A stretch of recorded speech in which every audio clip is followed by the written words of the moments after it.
investigation right now. All we got call says his apartment's on fire. When we showed up, the fire was already out of the back side of the building.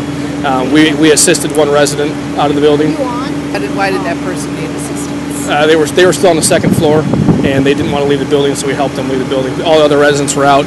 She was treated and released at the scene for some minor smoke inhalation issues. She's fine at this time. No firefighter injuries at this time. Probably had 5 or 6 departments helping us with this. About 30 or 40 firefighters. Under control. It took a little bit of time. I can get you the exact times of when it was under control and when everything was all clear through a press release later. But at this time, that's where we're at. Said that one woman was taken to the hospital? No, she wasn't taken to the hospital. She was treated and released on scene for smoke inhalation. She did not want. No one was taken to the hospital. She did not want to go. Was she in the unit where it started?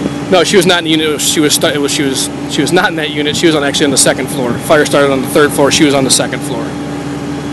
Sounded like you guys had to get out of that building pretty.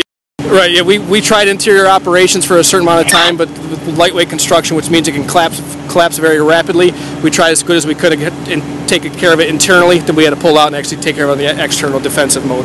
How many units do you think might suffer damage? Every unit in the building is going to suffer damage. The whole 3rd floor is going to suffer damage of fire and water and smoke, and everything from the 2nd floor down all had smoke damage when we arrived. The whole building was full of smoke. And obviously, all units are going to be affected by water. Any idea how it started? Now we don't have any idea how it started. The state fire marshal is going to come up with us and investigate. Since it is such a large loss and so many people are affected, we want to make sure we have everybody up here to help us. Who was the individual in the apartment where it started? That I don't know his name at this time.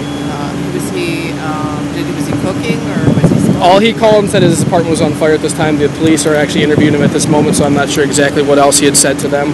But he just called and said his apartment's on fire. When we showed up, smoke was across the street, and we could see visible fire from the street. No, completely. Yeah, I would assume so. We'll get you an estimate of actual dollar loss probably later this afternoon. But obviously, it's going to be the whole building.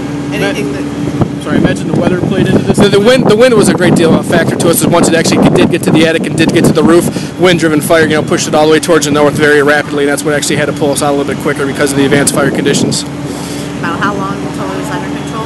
I can get you that number. I would probably say between a half hour or so. Once they actually got into the attic, we'd probably a half hour to under control. The guy where it started, was he by himself? Or? He was by himself at the time of the apartment, was what I was told.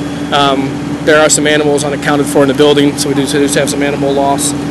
Not sure how many. A couple residents have approached us about their animals. We'll go in there and take a look. None were found at this point. Mostly cats, I do believe. But he was out when we got here. He said it was his apartment. He called. He was initial 911 caller. So he said he just came out from this bedroom and says his apartment was on fire and then called us and got out of the building.